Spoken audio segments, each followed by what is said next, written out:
I decided to, you know what, because I still did some freelancing on the side. I never really kind of dropped it. And I was like, you know what, let me just do freelancing full time. That was when I made the decision to go full time, and never, ever since then, never looked back. That was the moment where I, went full time freelancer, because before that it was like kind of part time, maybe some pocket money while I was at university. And I went full time, and I was, now I'm very glad that I made that decision. But it took me getting fired and having some rage inside of me to pull the plug and actually become a full time freelancer. But then I was always against building an SEO agency because, I don't know, it just felt too niche, and I wanted some bigger outcome, something more important and interesting for me to do. So again, I was very reluctant to get started because, again, I need something else then. And I think the breaking point came actually last year, just like a bit less than a year ago. I was at this mastermind in August in London, for this YouTuber Ali Abdaal. You might have seen him, heard him on YouTube. He hosted like this 100K mastermind, like for people earning at least 100K per year. And I bought in. I went to there, and there was like, I think like maybe 20, 30 people, something like that. And I met a lot of people there that, run their own businesses in some form or another. There were actually people there making like $100,000 per month, which is like just insane. So I got to meet like some very, very successful people that, either exited their businesses or starting something new. And when I got to talk to them, somehow like the perspective of what business should look like really shifted for me.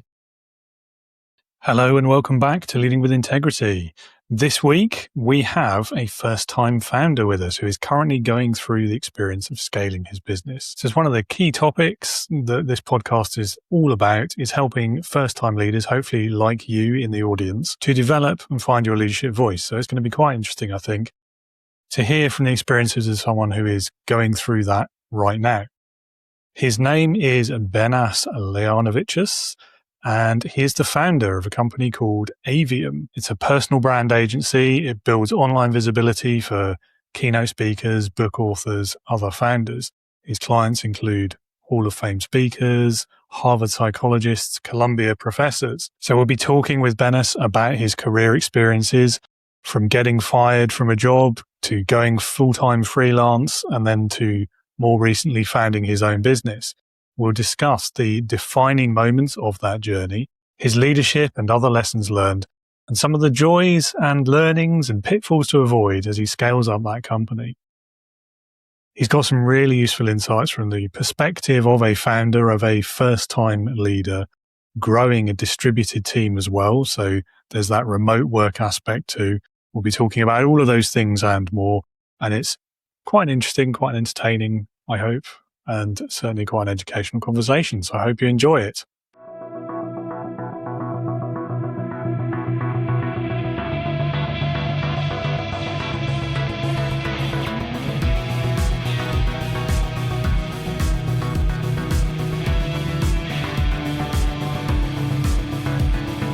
Welcome to the Leading with Integrity podcast. Leadership talk for the modern manager. With your host, David Hatch. Benas, welcome to Leading with Integrity. It's great to have you on the show. We've accidentally recorded a bit of behind the scenes stuff in advance, which I probably won't use, but it's always nice to have the option. So yes, welcome to the show. Thank you, David. Thank you so much for having me. Yeah. I'm looking forward to this conversation because you are kind of going through that growing a business stage, that early leadership journey that I think is super interesting to hopefully everyone in our audience. So it's going to be really interesting to kind of hear from you, sort of the almost like the live feed of learning how leadership works as you go kind of thing. So I think you're going to have a really interesting perspective. So on that note, we'll start with, over to you. Tell everyone a little bit about yourself, your career so far, what you do, the business you're building, why you do it, all of those sort of catch-all about you questions. Yeah, sure. So I'm Benas. I'm from a small country in Europe called Lithuania, and I've been freelancing for over a decade now. I started when I was at uni, and I kind of really kind of got into it pretty early, found my footing, and actually became a full-time freelancer like almost right after I finished university, and been freelancing ever since. So that's been sort of my main thing that I was doing. I specialize in search engine optimization. That's my like core skill that I kind of started with. I was always interested in like digital marketing and marketing itself, and just experimented with a lot of different things. Was an internet like Skyscanner for social media marketing, did email marketing, did some of the paid ads. Eventually, kind of landed on SEO. Really liked it, and moved forward with it for as the main skill that I wanted to sort of hone in, and started to freelance with that. And then at some point, which was like in the last couple of years, I finally reached the ceiling and wanted to do something beyond that. I was freelancing for such a long time, but I think I finally found a lot of disadvantages with freelancing. If you get sick, if you go on holidays, kind of basically everything depends on you. So if something happens, the business kind of stops or even like dies out in just a couple of months. And at this point, I wanted to start something on my own. I was still unsure how to do it. I was always trying to do a lot of side projects, like YouTube videos, newsletters, affiliate sites, other businesses. Nothing really kind of took off, and then I eventually decided to really take a serious look at this agency creation stuff. And once I finally, it was a tough decision, but once I finally chatted with some people that have done it before, I made a decision to start my own agency, and now I run a personal branding agency for world-class experts. And I'm still sort of in the weeds of building it. I only hired my first person just end of last year, so it's been just kind of like 7-8 months that we've been kind of working together. Now I have a bigger team. Now it's like how many, like 4 of us in total, plus a couple of contractors. But still, there is a lot of things to do to basically make this agency into something that that runs almost by itself, with me needing to do sales and be the face of it. Amazing. Yeah. So we'll get into that journey a little bit more in a moment, but I think let's start off with, let's get the tech bit out of the way. So I'm sure there's plenty of people in the audience like me who they hear the phrase SEO. Like, we hear it constantly. I feel like it's all over social media all the time. And to me, it's always been a little bit like witchcraft. Like, I don't really understand it. Like, if it works, why it doesn't work. And I apply that to marketing more generally as well. I'm a bit of a marketing Luddite, if you will. So, what is SEO like for the lay person? And how can people use it to like stand out? Like, what's the magic of it when it works? Yeah, the main gist of SEO is that when you search something on Google, there are like paid things, like paid ads that pop up at the bottom. At the top, but then there are like organic results. So all SEO does is basically optimize the websites to rank on certain keywords as high as possible on Google. And the reason for that is very simple. First results on Google always get the most amount of traffic, since Google basically owns the whole market share of the search. Everyone in the world searches for something. Now we also have like AI search. We can also get into that. But generally speaking, SEO is there to help businesses optimize their websites for the particular keywords, so that they can get clients, leads, customers through Google as one of their traffic channels. Okay, fair enough. And you preempted my next question, because the rumor we keep hearing about Google, right, is that they're going to basically stop being a search engine and it's just going to give you AI results and that's all you're ever going to get again. I don't know if that's true or not, but it's getting a bit of hype. What are your feelings on that? Is it Is it going to make any difference? Is it just the same thing, a different package? What are your thoughts? Yeah, it's still it's interesting. So I mean, if you would have asked me that question like 2 years ago, or even like a year ago, I would probably say that Google is dead, SEO is dead, everybody's gonna move to AI search, and we're all gonna be done with that. But nothing like that really happened. So it's been much like people have been much slower to adopt the AI search, as for example, a lot of the people in the SEO industry expected. So it's still a very tiny slice of people are actually that are searching on AI search. And Google still owns the majority of the market share. It only dropped by just a couple of percentage points, which is like very minuscule compared to what was predicted. However, it's not that depends on a query that you search. So some queries are actually dying out. So things like, general like facts, or something that is very simple type of questions, what is the biggest animal in the world, or something like that. Now actually people turn to these types of sort of simple questions to AI search. So there is this now distinction between what exactly we're looking for. So some type of businesses are actually struggling very much in this day and age because their business model is no longer working, because people are actually instead of going to their website, they're now going to AI search.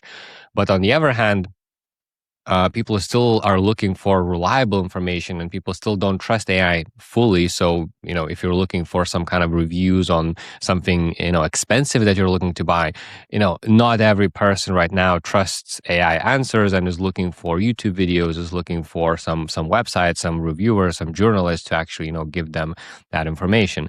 So there is a lot of, I think we're still in this transition phase where we don't know yet how everything will turn out, but it seems that we are moving to some sort of future where AI will play definitely a much major role in providing us answers and sort of collecting that information. But there is this also other side where if there is no incentive for people to create that information, then AI cannot provide you the answer. So we have to kind of balance it out and still provide some incentive for websites and people to actually create the content, create, for example, the reviews and stuff like that. And I'm not sure how this is going to go. There is this, I think in some capacity, both will exist, but it will no longer be that, you go to Google for everything. Or like you go to traditional search for everything. It's going to start like, you go for AI for certain things, you go for Google and websites for another thing. So we're going to have a lot more, like a market is going to be divided in much smaller slices. It's funny how it goes, isn't it, that way with new technologies? They're not always, but rarely takes the path that we expect them to. Yeah, that's true. That's true. It's always the unexpected things that happen, because 2 years ago we were totally sure that look at AI, it's incredible. Like, why would you even go to Google to search for something? And we're, a lot of people are predicting the end of the AI search. But also, funny thing is that now that we have more data, we've now understand that actually to rank on AI search, you actually need to do SEO. Because what AI search does, at least at this point, it actually scrapes the Google itself. So if you rank on the first 10 results on Google, you actually appear on AI search as well. So it's becoming this, a thing where SEO is now essential for AI search, and everybody wants to be on AI search. So SEO is becoming now an even more important thing.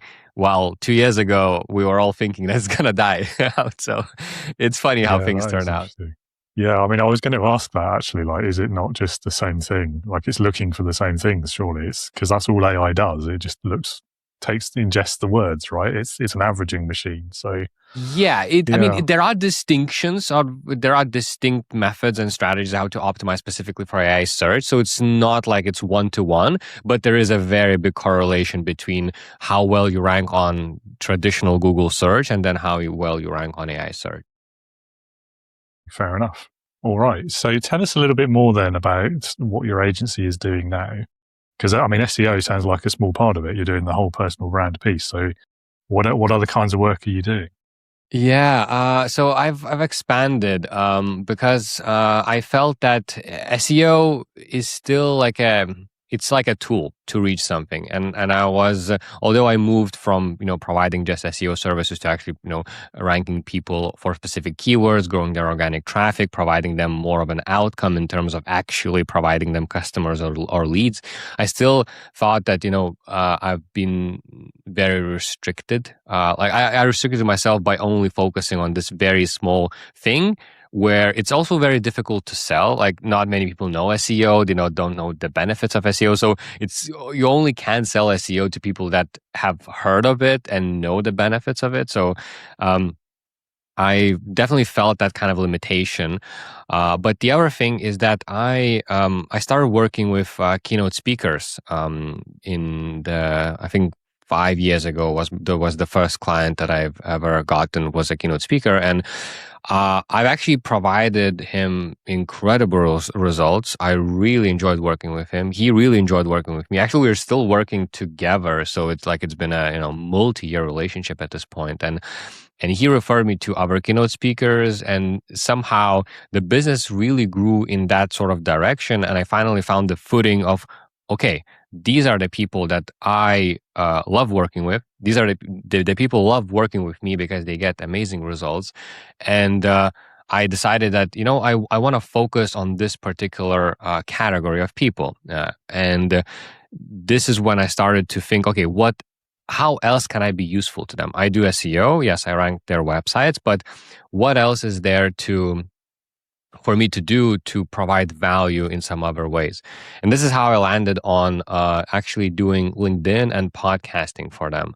So these are the two other very important channels for keynote speakers and similar types of people.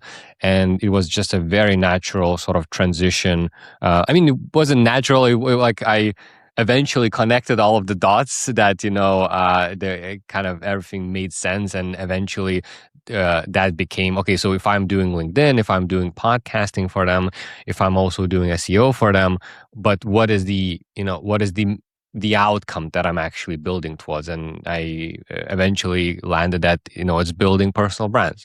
So that is what I should focus on. And that's how Avium, the personal branding agency was basically born. So the other key services that we provide are growing them, their following on LinkedIn, as well as booking them on podcasts to be a guest on. Yeah, I was going to say podcasting is the place, isn't it? Quite a few of the guests we get on this show are speakers, leadership speakers, obviously. But it's definitely the place to be, I think, the podcasting world. Obviously, yeah, I'm biased, it is. No, it is. It's a really great platform because it takes very little time for them. So basically, we manage all of the logistics. They only need to show up, talk for an hour, and then that's it. So that's one thing.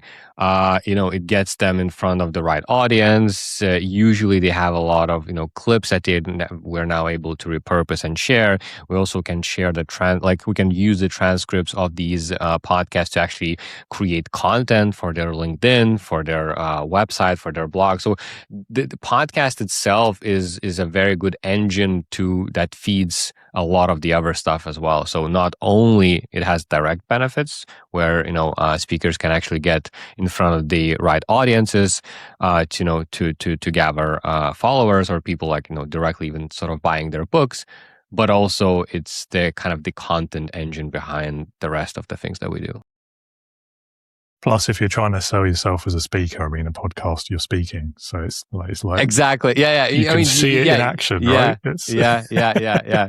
You want to be visible, for a keynote speaker. That's a very important piece. So, it very naturally connected with me.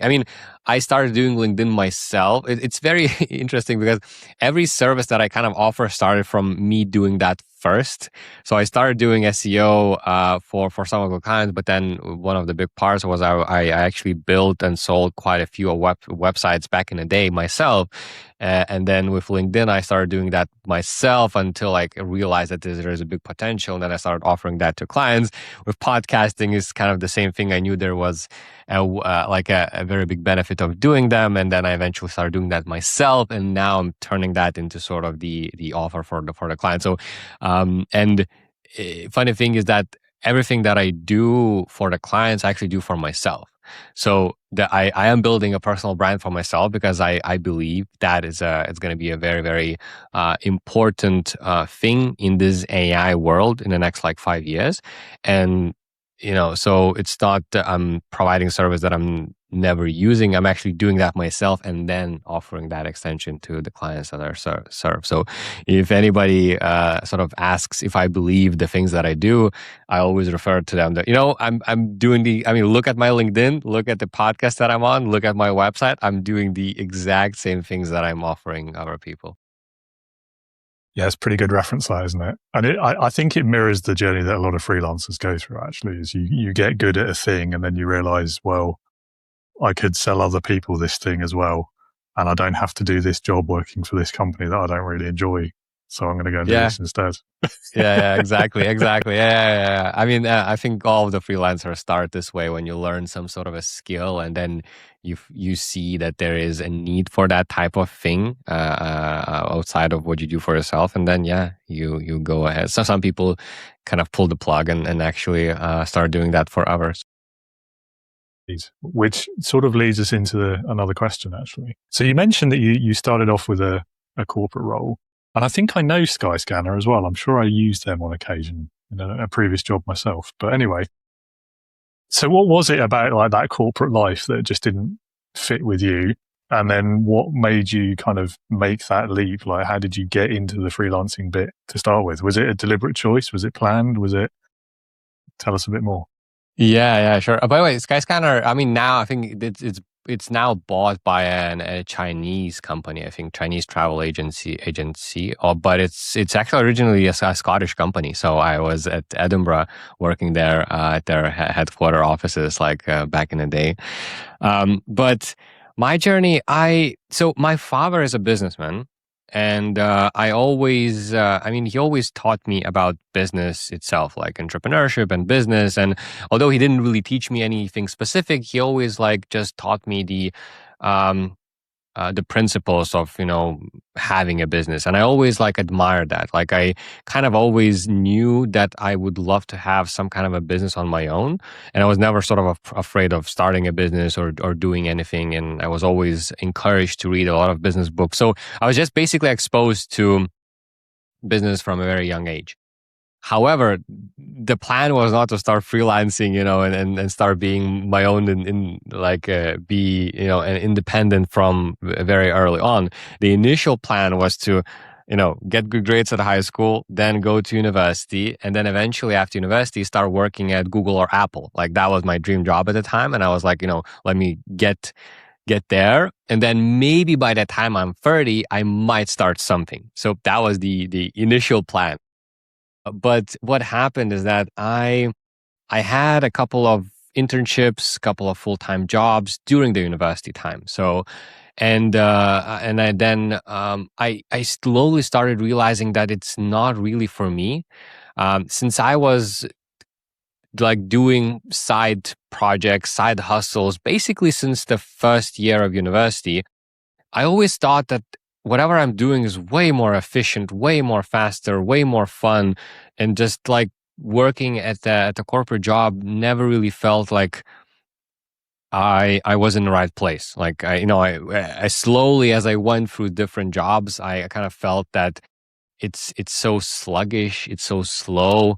Sometimes you don't even need to do anything. I was like, what's the point? I don't know. It wasn't really for me. I was way more into hustling and doing something and just figuring out stuff.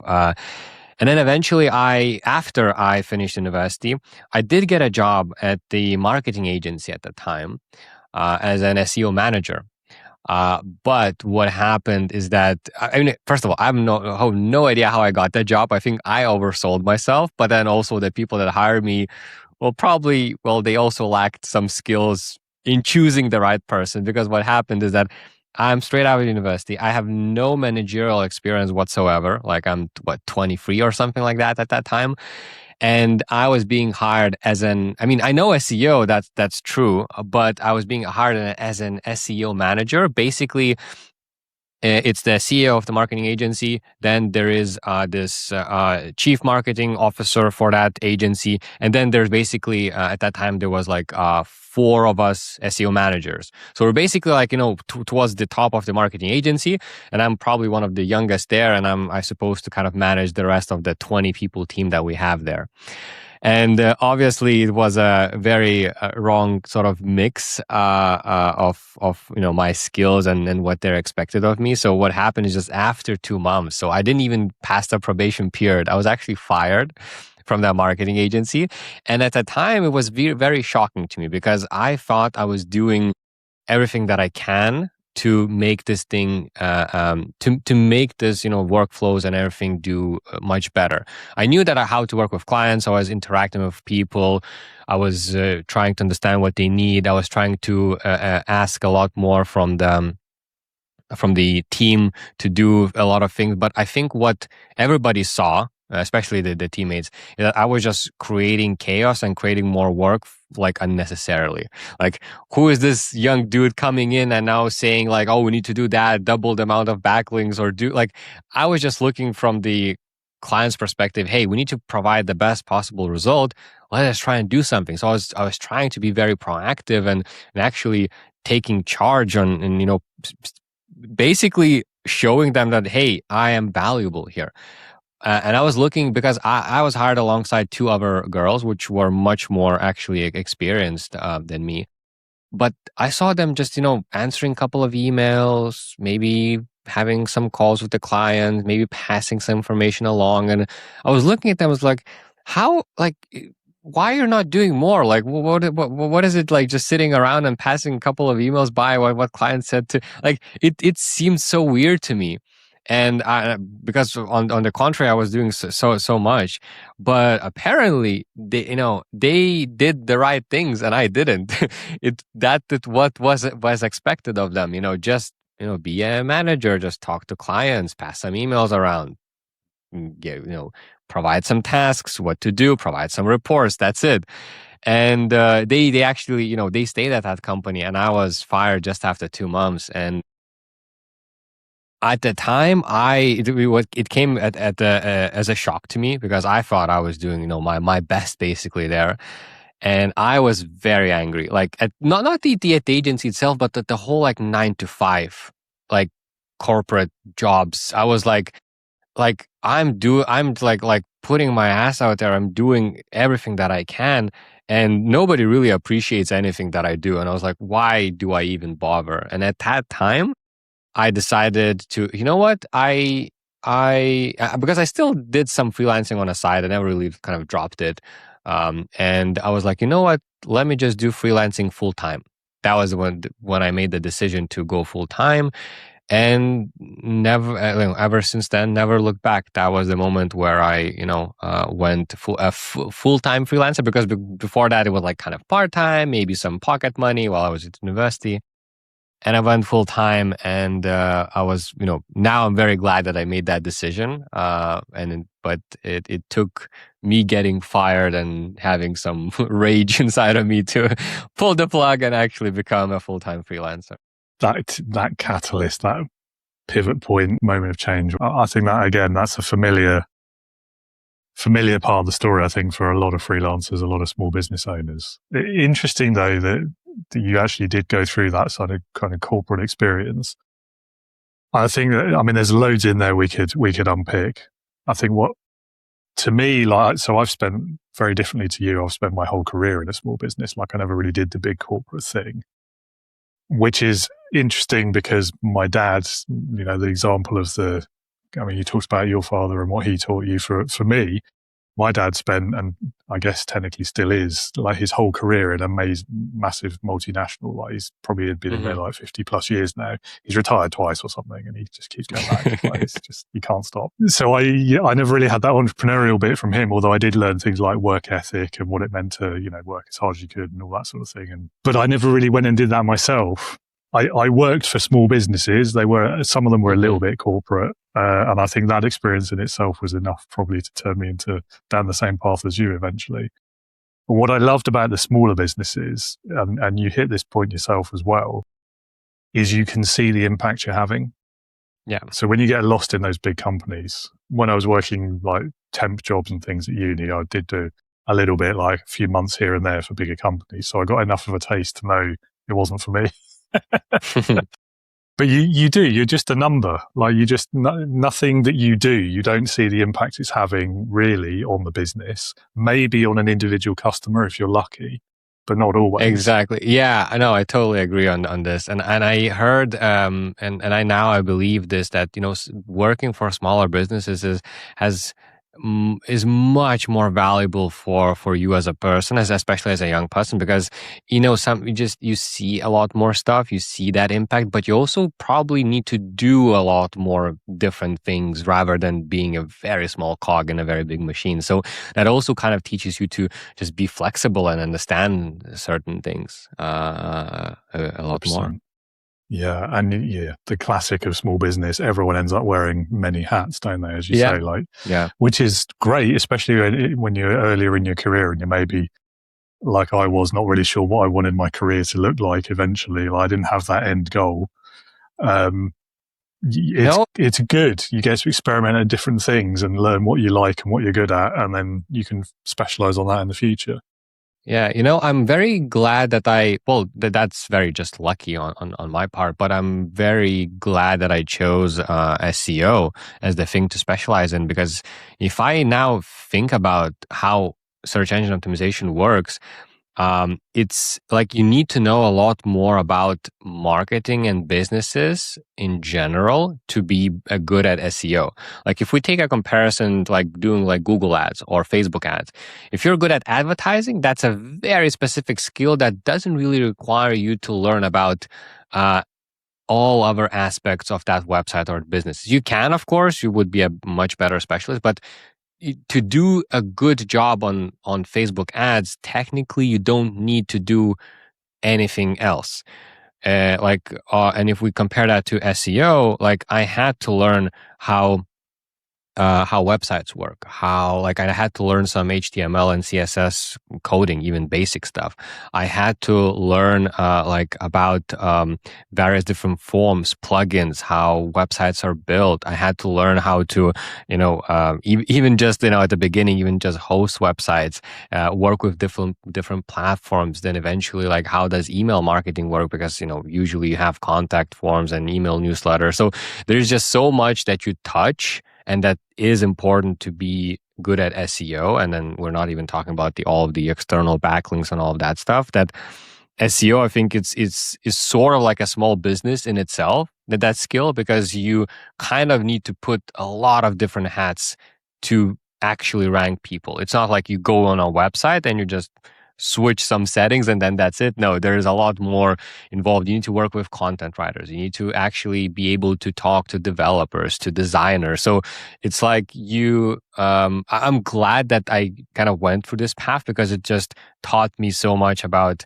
talking to different people, managing different teams, and then in general, just understanding how online businesses work. And then now I think I have such a good overview that I can talk to a lot of different specialists or marketing people about their specific areas, because I was also involved in that while doing things for my clients. Absolutely.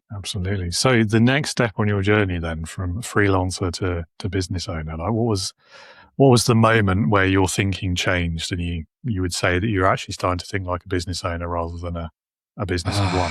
Yeah. Oh, it took me so long to transition into that, because I was for the first time I thought that I kind of need to start an agency was about maybe 6 years ago. It was a lot, maybe even 7 years ago. I think it was 2019 when I first sort of got the idea that, freelancing, it has an end to it. The next natural progression is create an agency. But at that time, I had very I had a very weird, not weird, but like I had very strange thoughts of what the agency needs to look like. I thought you need an office, you need like 20, 30 people team, you need to become a manager. And then like I thought about an agency in a very sort of old school way. And that thought like wasn't exciting at all. It was like, this is just so difficult and so uninteresting. Like, I don't want to do that.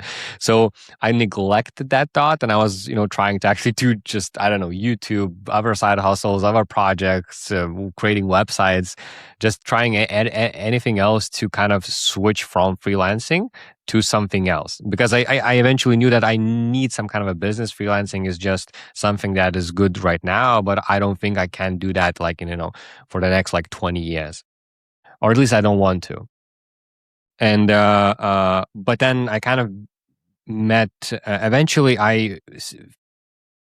once I started working with keynote speakers and once I kind of got into that niche, that's the first time I realized that, hey, I can actually turn this into a business because I now see a particular niche I can be good at. Because before that, I was working with e-commerce stores, with very large websites to startup websites. And I never, in my mind, I was like, how can I productize what I do when every single project is so different, from one another. So I didn't even see the path forward. How can I just do that? Eventually, I landed on keynote speakers. That really made things easier to streamline the process. I was like, okay, now I'm streamlining the process. Now I think I can start to begin building an agency. But then I was always against building an SEO agency because I don't know, it just felt too niche, and I wanted some bigger outcome, something more important and interesting for me to do. So again, I was very reluctant to get started because again, I need something else then. And I think the breaking point came actually last year, just like a bit less than a year ago. I was at this mastermind in August in London, for this YouTuber Ali Abdal. You might have seen him, heard him on YouTube. He hosted like this 100K mastermind, like for people earning at least 100K per year. And I bought in. I went to there, and there was like, I think like maybe 20, 30 people, something like that. And I met a lot of people there that, run their own businesses in some form or another.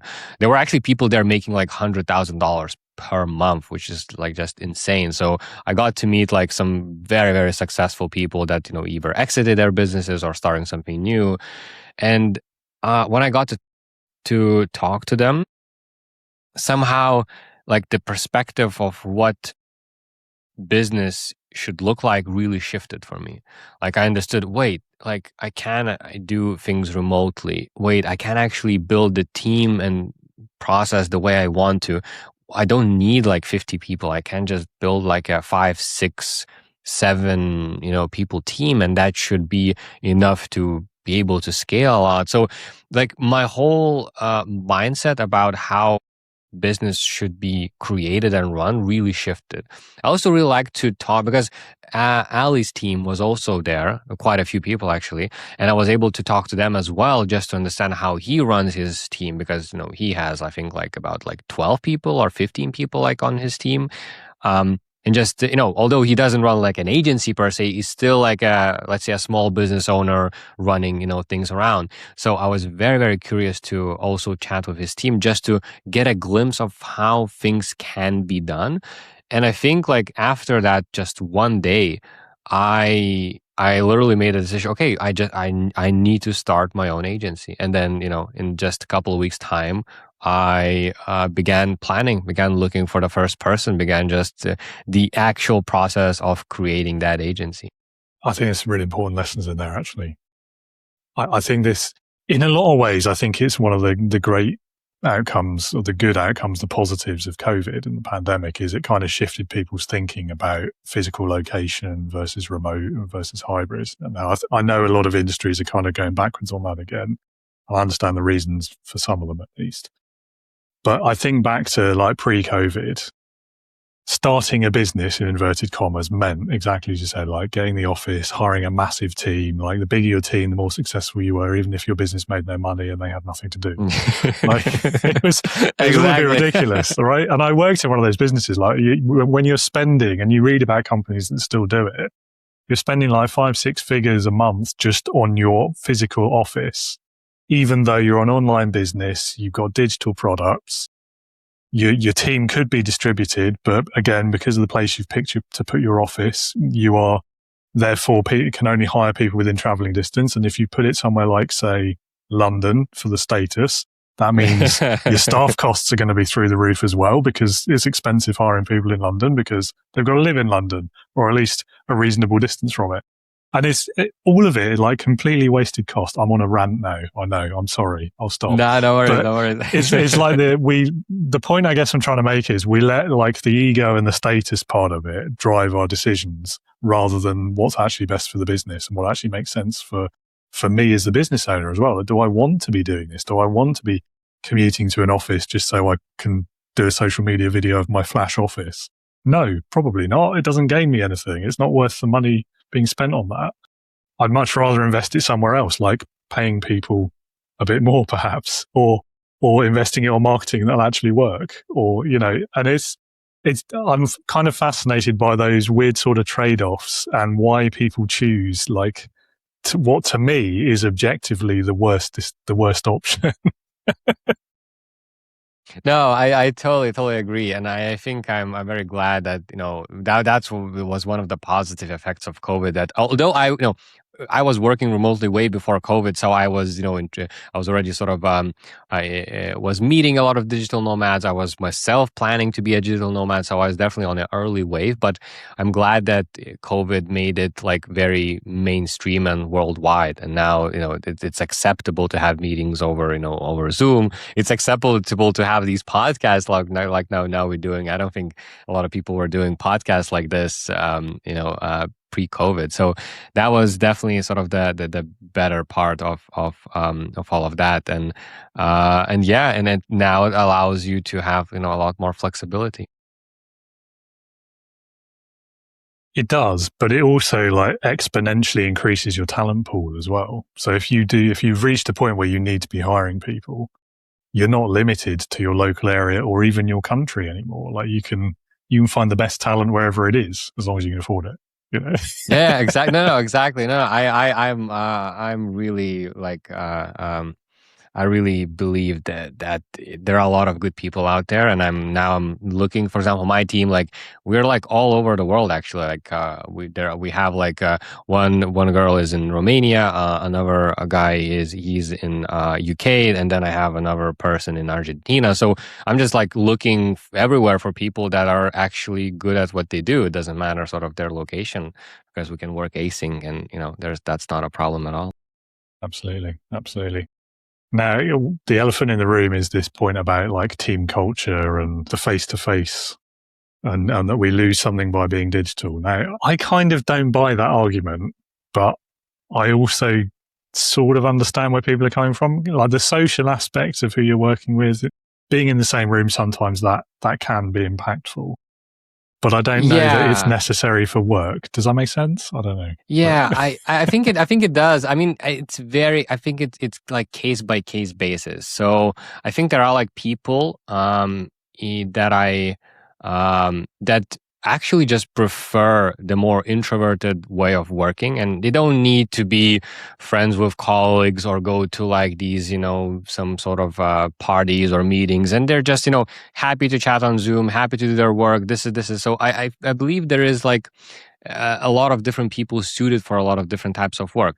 Also, probably not every single company or business can operate remotely. I think there are like some, depending on what you're building and what type of company that you have, I think there are definitely benefits of actually working sort of, kind of face to face in the office.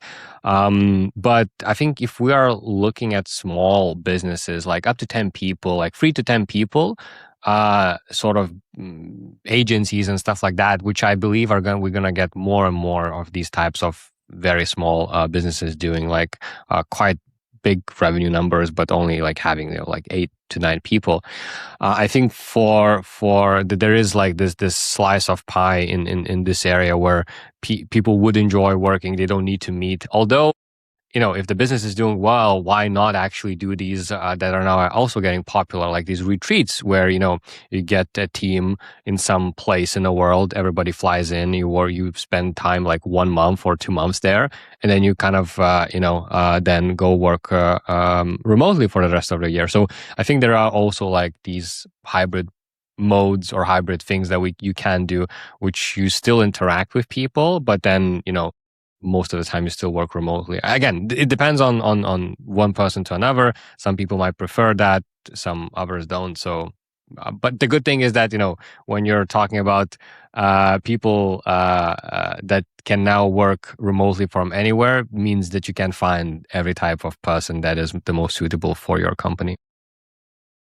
Absolutely. Yeah. I feel like I have no data behind this, but I feel like there's probably not a lot of extroverts who are actively seeking remote work. Like, I feel like those people need to be in the room, right? But exactly, I don't know. Exactly. That might be unfair of me. No. I believe. I mean, we are naturally like pushing ourselves towards something that we want. So I mean, if you don't like remote work, unless you live like in a desert where you have to have that, then you're just not even gonna bother applying for remote positions. You're just gonna go and search for something that is more suitable for you. And then I think the same goes for people that don't want to work in the office. They are looking for remote possibilities, and yeah. I think it will balance itself out eventually, won't it? If it hasn't already. And I think that's why it kind of confuses me to see this turning into this big debate about,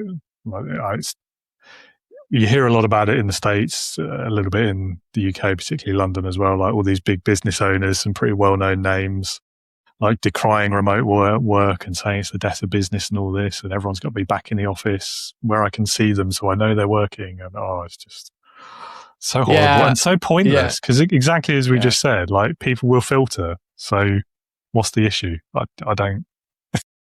No, I agree 100%. I think it's just, I mean, when you're talking about big businesses, they're not looking at people. They're probably looking at numbers, and it's a whole different sort of game there. But yeah, I believe that, we should like have this hybrid mode available, like in as many places as possible, because it just makes sense. It should be the standard these days.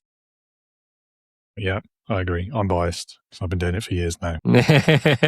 Yeah. So I think, the nail that you squarely hit on the head there was it's about the people, the individuals. So I think that actually sets us up for another question, hopefully, because a lot of business owners seem to forget that leadership actually is about the people, and people can be messy sometimes. So this might be a difficult or challenging question for you, but can you share with us perhaps some of the messier leadership moments or the mistakes that you've learned from as you've started to grow a business? Yeah. This is something that I don't think, like, whenever you think about just starting a business or moving into a business, like, you don't think about leadership. I don't think, at least I didn't, but as far as I talk to you, nobody really thinks about leadership. You think about like maybe operations, maybe hiring people, maybe like how I get clients. Like, you think about everything apart from like being a leader. And that's something I think that catches you kind of off guard, and it sort of did me as well. Like, now that you have people, and now that you're kind of responsible for steering this ship, you understand that, well, wait, I actually need to do things that I didn't even know I would have, like, I need to do. So and all of the things that now at least I've read in the books, are kind of starting to like make sense, because a lot of the business books, like, teaches you about leadership and like how you need to set like direction and vision and mission. And previously, this is something that you're like, well, just something for the about page for the business to have, and then maybe it looks nice, and then like it's so pointless to think about that stuff, from, if you're not creating a business, that you kind of even dismiss it. But one of the maybe like more of the messier things that kind of probably is even like happening to me right now is then understanding that I need to be the one that sets the direction for the business, and not just in like a very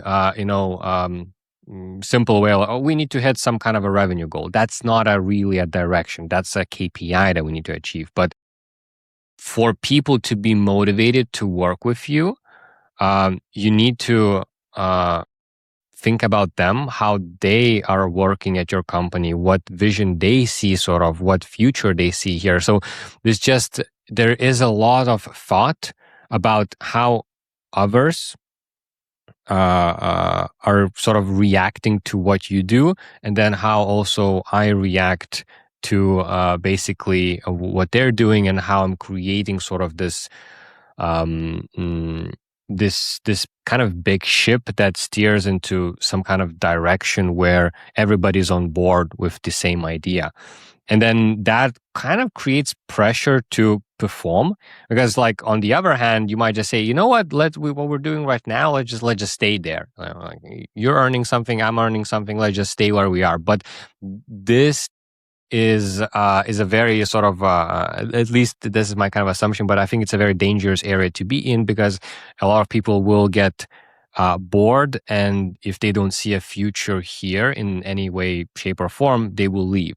So the whole sort of leadership game and how to lead people just is becoming sort of a job in itself, which I didn't think is something that I would need to do. So I'm not sure if I'm giving sort of, the exact messy situations, but it's just something that I've been thinking kind of quite a lot about, and that, setting Q3 goals and thinking about every single person, that becomes sort of very important for me as the time goes on. I mean, unless you would be running like exclusively some kind of business where you only hire freelancers and contractors, and you have exact SOPs what to do, then you're more like you're running like an automated machine rather than a company where people want to work with. I actually want to go in the direction where I enjoy working with the team, and the team enjoys working with me. So I want to build something a bit more where we would, not say we need to become friends, but we would actually be able to hang out. We could actually rent some villa in Portugal and stay there for a month and actually kind of collaborate together. I mean, this is something that I see as one thing of that needs to become a reality. And if that needs to become a reality, then I need to, be a good leader in that sense. So, yeah, this is something that I've been thinking a lot recently. Yeah, I see where you're coming from. I mean, even in that scenario with you just hiring other freelancers, I'd argue you still need the leadership skills then, because they're still people, aren't they? They still need those things, like the reason to work with you, the vision to the future, like what's in it for me almost as well. Yeah. So I don't know, maybe it's slightly less important, but I think it still matters. Yeah, I think you can get away with a lot more with just working with, because technically if you have an SOP, if one freelancer goes away, you can hire another freelancer to do this. Like if you're like building a very automated machine, then technically you can get away with a lot of that stuff. So, I mean, that's probably the thing why it's easier to do that with freelancers rather than part-time or full-time employees. Another question I was going to ask you, which I feel like has probably just been covered in that answer as well, was like, what are some of the things you know now that you wish you'd known when you started your business? So I guess that'd be one of them. Are there any others? I think that's probably one of the biggest ones, is that like people need the direction. Like that's again not something that we probably think about, but like people need to know what is their direction, what is their thing that they need to do. I think a lot of entrepreneurs don't think about that, because we don't need direction. We're just generally like, give us freedom. Like I had direction at the marketing agency, I had direction at the corporate job, but I was like, no, I want to do my own thing. And then we think that we need to give freedom to people because that's what we desire. Oh, you know what? You can do whatever you want. Like we have the goals, we have, general minor direction what needs to be done, but you're just free to do whatever. That's actually a very wrong approach for a lot of people because they then feel that they're left to their own devices, and it's usually they're not equipped to actually handle that. So this is a very interesting finding because, personally, I feel that, this is where I would thrive. Oh, perfect. I have a full freedom to do this job however I want to do. But what I'm finding is that a lot of people do need a lot more restrictions, a lot more guidance, and a bigger vision rather than just one KPI number to actually deliver the best possible result. And the thing is that they actually would feel a lot better if you would give all of these things to them. So this is probably one of the unexpected thing that I didn't really think about or knew about until, I experienced that myself. I think that links back to what we were talking about earlier. Like the differences between big companies and small ones is people don't like to feel like they're like that cog in the machine and they're just getting lost in the numbers. They like to feel seen. They like to feel like what they're doing matters, even if it's just matters to the company. It doesn't have to be like this grand altruistic matter. Yeah. I think there's like a spectrum. So sort of, on one side, we have an extreme where you have everything is so clear that you're like just a cog in a machine, but then, you lose the purpose and the meaning behind of that. But then we have another spectrum on the other side where like, you have complete full freedom to do everything. And I think a lot of people are not equipped to do either of these extremes, and they're most comfortable somewhere sort of in the middle. And that is what I think your job as a leader is, to kind of cater to that and create an environment where they would they feel that they have enough freedom and agency, but then there's also enough direction and restrictions for them to feel safe and comfortable doing that job. 100% it relies on the quality of the leadership they're receiving as well. Because I think, even the smallest cog in the biggest machine, if they've got a really great manager who's an excellent leader, then they will feel like they're a big cog in a tiny machine. And then at the other end, they might have all of that freedom and not know what to do with it. But if they've got a great leader above them who's making sure that they're well trained and looked after, then they'll have the confidence to take those chances that they might not do otherwise. So I do think it's at least 50% of the whole there is about the leadership they're receiving as well. I'm biased. Yeah, I believe so as well. I believe so as well. Yeah, awesome. Another classic trap or challenge, I guess, for new leaders is this kind of the micromanagement problem, I guess you could call it. But really, it's about trust, isn't it? It's getting over that difference between knowing if you do it yourself, it'll be done the way you want it, versus trusting someone else to do it and that it will still get done. How did you, first of all, did you really face that problem? And then secondly, how did you get past it?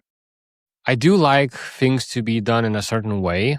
So, I have like specific way to achieve things, to do the process and everything like that. And I, as far as I've interacted, because I've actually hired a lot of freelancers or contractors for my own projects or for even clients and agencies that I worked with. So I was, hiring for the past 10 years, actually, even one of my first sort of freelancing side projects was, also hiring writers and stuff like that. So I think I have like quite an extensive experience in terms of hiring people. And since I do have this particular way of doing things, I always just very clearly expressed, what exactly I want. But I never was the one to really micromanage anyone. Like, I really don't like that. Like, I this is not something that I want to do at all.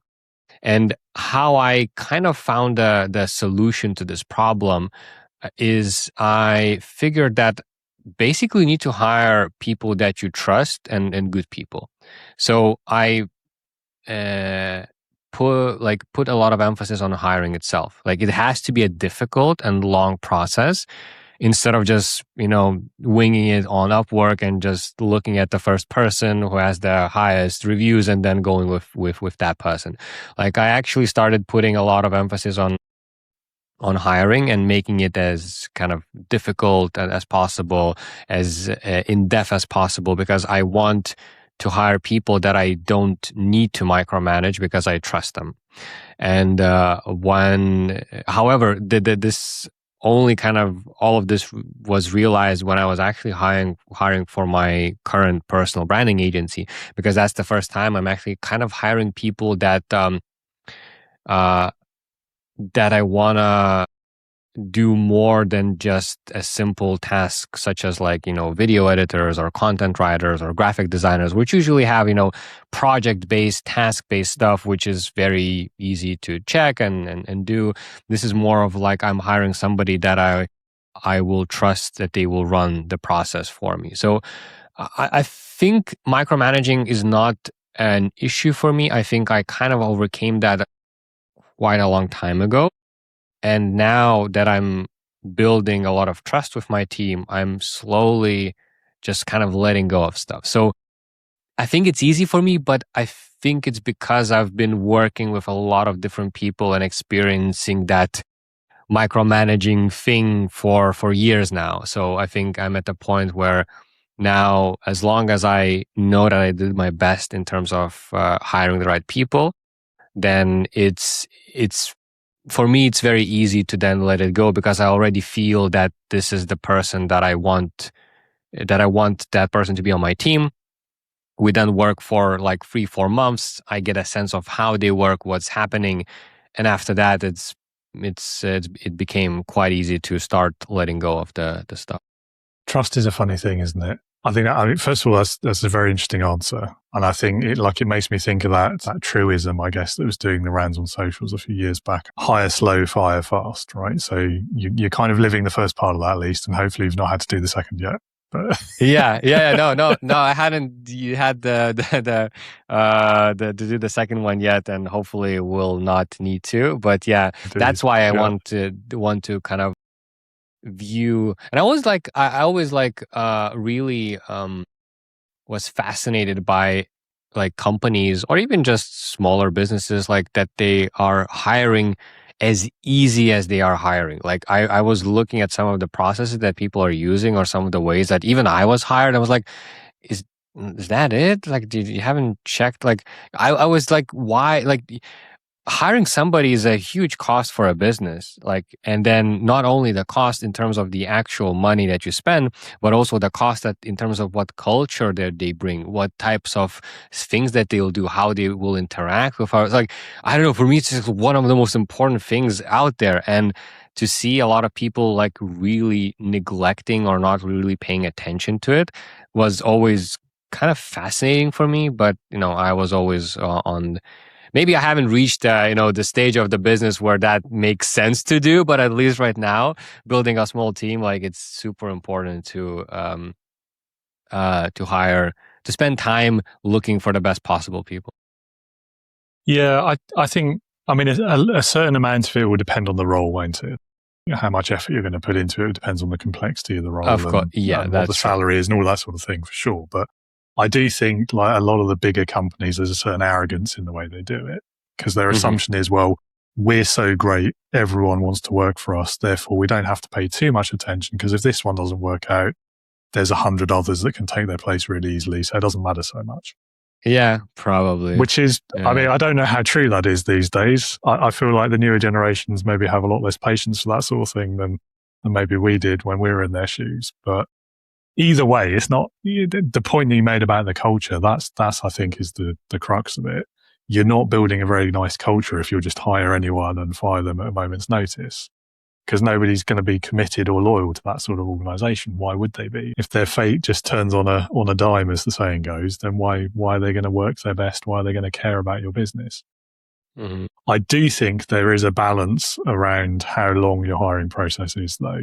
I think a lot of people spend way too much time focusing on like the technical bits and not enough on the personality and how they're going to align with the culture and whether they've got the same values, or it's a bit sort of vague and ethereal, isn't it? It's the sort of thing that they used to say, they used to call it like personality fit, which I low-key hate, because that's usually used as an excuse to either not hire or fire someone. But you know what I mean? It's like the personality does matter. And I think to a certain point, it matters more than the skills, because skills can be learned. Whereas the learned behaviors and things are a bit harder to change. Yeah, honestly, I was looking a lot more to the personality and the vibe rather than the skills, because I am on the same opinion that you can, like, if a person has really good traits, then he will be inclined to learn, and it's going to be very easy for him to, especially if I know some things of how to do something. My preference was always to, do I enjoy like being with that person, and do I feel that, do I like that person? Like, it's very simple as that. And generally, I like people that have certain traits that are very beneficial for building this team and this culture. So I really, really trusted my gut on a lot of the hiring decisions that I made. Although, I mean, again, I'm not a big business. I'm, only have kind of couple of people. I'm now looking for another team member, actually. But still, like, I hired people that I felt would be the perfect addition. I mean, all of them actually had some really great skills. Like it's not like I hired them with no skills at all, but I definitely put more emphasis of, like, who are they as a person. And for example, one of my first hires was a digital business manager, and her whole job was like, I'm a freelancer. Like, there was just two of us back then.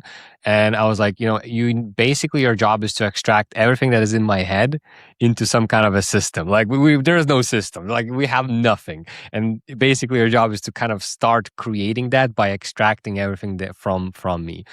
And honestly, I'm so super happy that I hired her. Like, she's been like an incredible person, and she has helped me so much and actually turning this into a proper agency. And again, when I first was choosing who to hire, I kind of like saw that potential, or that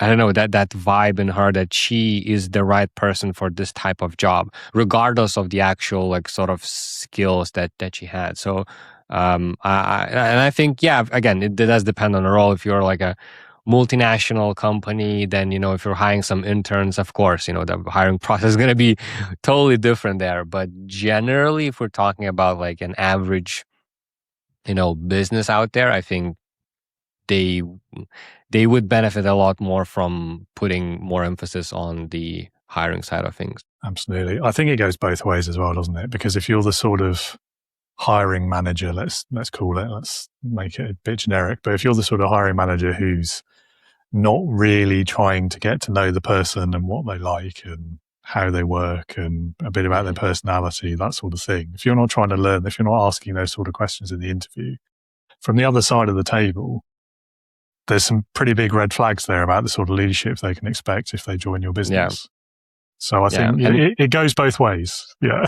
Yeah. And also, one of the things that I think for some reason it's not viewed in the industry as like anything, I don't know, prestigious or important. At least I haven't really seen that. But in my opinion, when you are a bigger business, a bigger company, where you need to hire an HR manager, an HR head of HR or anything like that, honestly, in my opinion, that's probably one of the most important persons for the future of that company, because that person will basically dictate who gets hired under him, and then those people will basically accept the applications of the other people. So your whole culture, your like of the company, like downstream from just that one person. So like making the right decision by hiring spending as much time and as much money as needed to hire the right head of HR, like will make or break that company for the next 10 years. Like I think it has the outsized returns. And I don't hear anybody talking about this like at all, and which is crazy to me because like it's especially if you're scaling the company and you're hiring head of HR, like this is it has to be the person that conveys all of your values and all of your personality traits and everything that you want this company to be. So yeah, it's probably one of the most important hires out there. Yeah, I think that's a very enlightened view of what HR does. Yeah, that's the thing. Because think, everybody feels that HR is like some like not the best part of the department, and there are so many jokes and memes about that. But I was absolutely, but no, like it's one of the most important ones. If like because no, I agree. It's not important at this point, but 5 years in the future, that department is going to be what basically builds the workforce for that company. And then that builds the culture. I mean, you can build the culture other ways around as well. But like it's in the beginning stages, that I think is very, very important. I think it's one of those things. There's a lot of misunderstandings about what it looks like when it's done well. And I think too many senior leaders in the companies that are big enough to have HR tend to use HR as the bad cop. Like they're the people who come in with the cudgel and deal with people when they've been naughty, and they're the people who do the firing. They're the people who deal with any legal stuff, even though that's definitely not their role and they're not qualified and it's not fair on any of them usually. It's stuff managers don't want to do. That's what gets palmed off on HR usually, I think. Yeah. So I hear from a lot of HR managers anyway. Yeah, and I think that's why the HR department gets the bad rep because, well, technically, like nobody likes HR. Like the employees don't like the HR because they are the ones that make decisions to either accept you or then fire you. And then the senior management again, just wanna all of the bad stuff you HR can handle. I don't even need to know what's happening there. So yeah. And it's also why the HR team are usually the most stressed, most miserable people in the business. Yeah. They need to deal with all of the problems. Absolutely. Yeah, because they're being treated unfairly. But anyway, time has flown. I've got 2 more questions for you, if that's okay. Yeah, sure. Let's go. Okay. So the first one, bit of a left field question, this one, but what is the best memory or the best experience you've had of being led? Oh, that's a difficult one. Being led. I'm I'm the kind of person that really learns from examples. Like I want to basically see exactly how whatever thing that I want to learn is being done. Like I want to just stand and just look over the shoulder of that person and see exactly how he does something, because my brain, this is the best way that I can understand how things work. And then it's very easy for me to instantly kind of learn that stuff by just watching somebody do that. So in that sense, I always loved learning from examples, by like a lot of YouTube videos. Like I've learned so much stuff by just watching video content, reading a lot of blogs, going over like step by step things, reading, of course, the books, even listening to the podcast where people talk about their story in more details. And so I suppose I don't have the exact, at least right now, I can't think of the exact way that I, was led, but I feel that I'm really shaped by the people that I follow. So as soon as I find somebody that is very interesting, I really love to dig a bit deeper for that. So let's say I find an agency owner or I find a YouTuber. I really like to dig into a lot of the details that not like just the behind the scenes. So I try to find behind the scenes content, behind the scenes videos, newsletters. Like I really try to dig in as much as possible into the back of their business, their projects, whatever else that I can find, so that I can understand how things work or just get a better sense of what is happening. So I don't have a good example here of being led. It's more of like I'm inserting myself in people's journeys especially the ones that share a lot, where I can then be kind of led by them by them showing the behind the scenes and me kind of following along and learning, all that I can. Fair enough. I think that's a reasonable answer, given that you spent most of your career as a freelancer or running your own business. That's true. That's true. So I haven't experienced many mentors, or this is a thing that I really want to get into right now. But I was alone for quite a long time. Mm-hmm. Mm-hmm. No, it's fair enough. And from the stories you were telling earlier as well, like your first corporate experiences probably didn't give you that many great examples either. But yep. Yeah, but no, there is a great lesson there, and I'm always going on about leading by example and how that's such an important aspect of leadership, and it's a foundational aspect of leadership, I think. And so, hearing it from the other side as well, like that's the way that you learn things. That's what you like to follow. I think it's good. It reinforces my point. So thank you. No worries. Okay, last question, and this is my favorite one, so everyone has to answer this one. It's called Leadership Heroes. Leadership Heroes.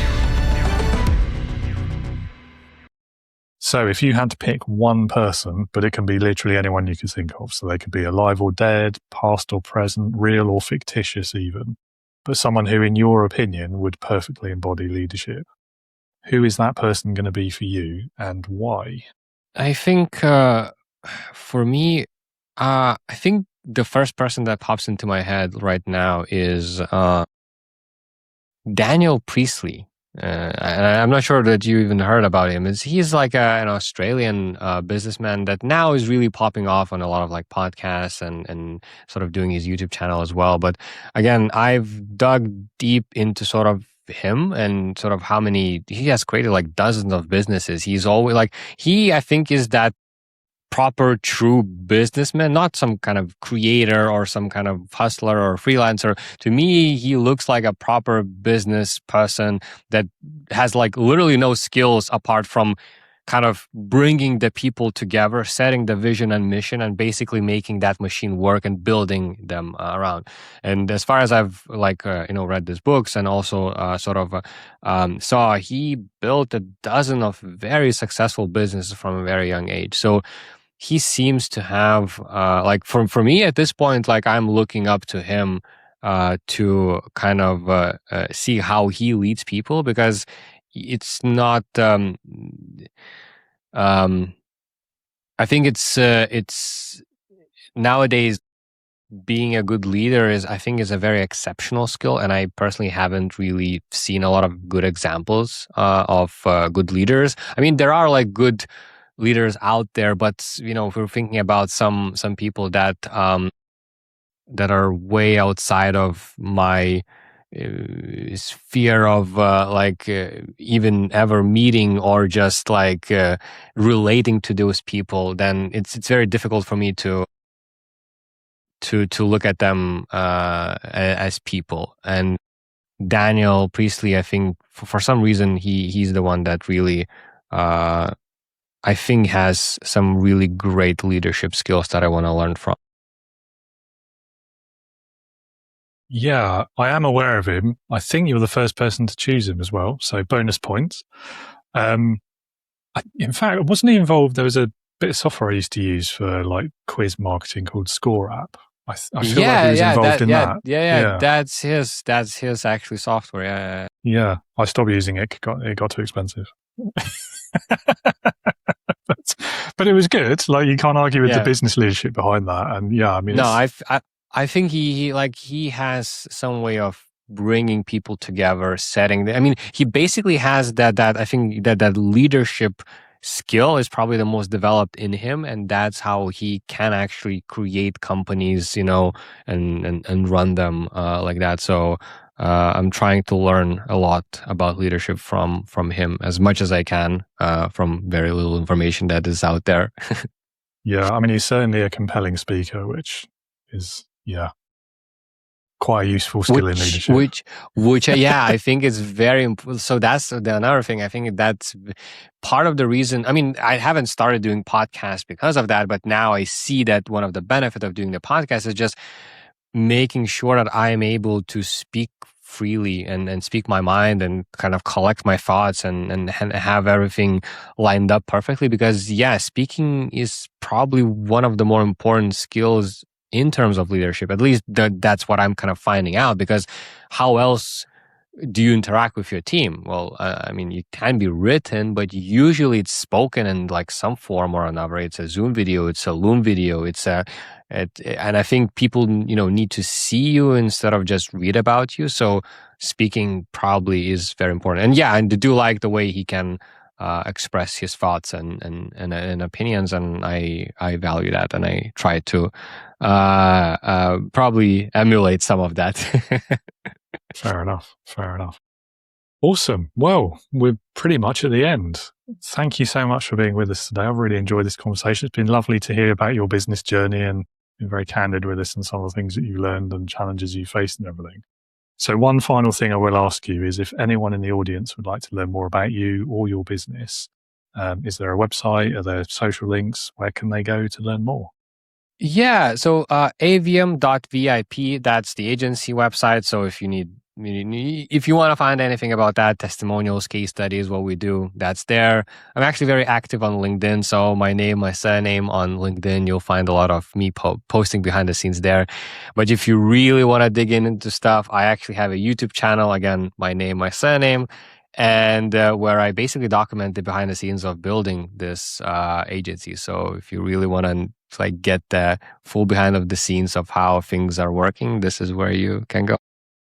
Awesome. Well, Benas, thank you again for being with us. Have a great rest of your day, a good week, etc. And thanks again. Yeah, thank you, David. That was so much fun. Benas, thank you again so much for being with us. Love that conversation. You were very open with us there, so got some real insights into the real challenges that an actual business owner is facing, an actual first-time leader is dealing with. I know that's going to have been really useful to everyone in the audience. Listener, viewer, if you would like to learn more about Benas or his company Avium, do check those links in the show notes. You'll find his LinkedIn and his company website there. I do encourage you, click on those links, go and learn more about the guest this week. Perhaps reach out to him if it's something that you think he could help with, or perhaps if you have questions about anything that you've heard today. And if you are like Benas, if you are a new leader, a first-timer, whether you're founding a business, growing one, scaling one, or whether you are one of those new managers in a company that somebody else owns, you're working for someone else, but you're leading for the first time and you're struggling with it. The expectations that have changed overnight that you weren't prepared for, you've been pushed in at the deep end without a flotation device or without being taught how to swim, and you don't know where to turn, and you just want a friendly pair of ears, or perhaps a community, a whole group of friendly ears to talk through some of those challenges with, whilst also learning about leadership from the theory to the practice, attending some live events like our monthly virtual coffee. Then the place for all of those things is the Integrity Leaders community. It is built for first-time new leaders just like you. You can learn more at www.leadingwithintegrity.co.uk. That is on the screen as well. It's also in the show notes again. Have a browse of the website. When you're ready, hit the big green button on the homepage and it will take you to the sign up page for the community. And if you have any questions before that stage, you can, of course, find me on LinkedIn. Again, that profile is in the show notes. Do drop me a message. Happy to connect. Happy to chat leadership with anyone, anytime. So I look forward to seeing you very soon. Look forward to welcoming you aboard the virtual Starship Integrity as you become one of our leadership explorers in the Integrity Leaders community. That's it from me this week. Thank you again so much for being with us. Join me again next week when I'll be talking with employment law specialist Natalie Holder. We'll be talking about some of the intricacies of employment law, HR, building positive company cultures, leadership, trust, and much more besides. Another great guest, another very interesting and enjoyable conversation. So I hope you'll be there with us again. And until then, as always, be a leader, not a boss.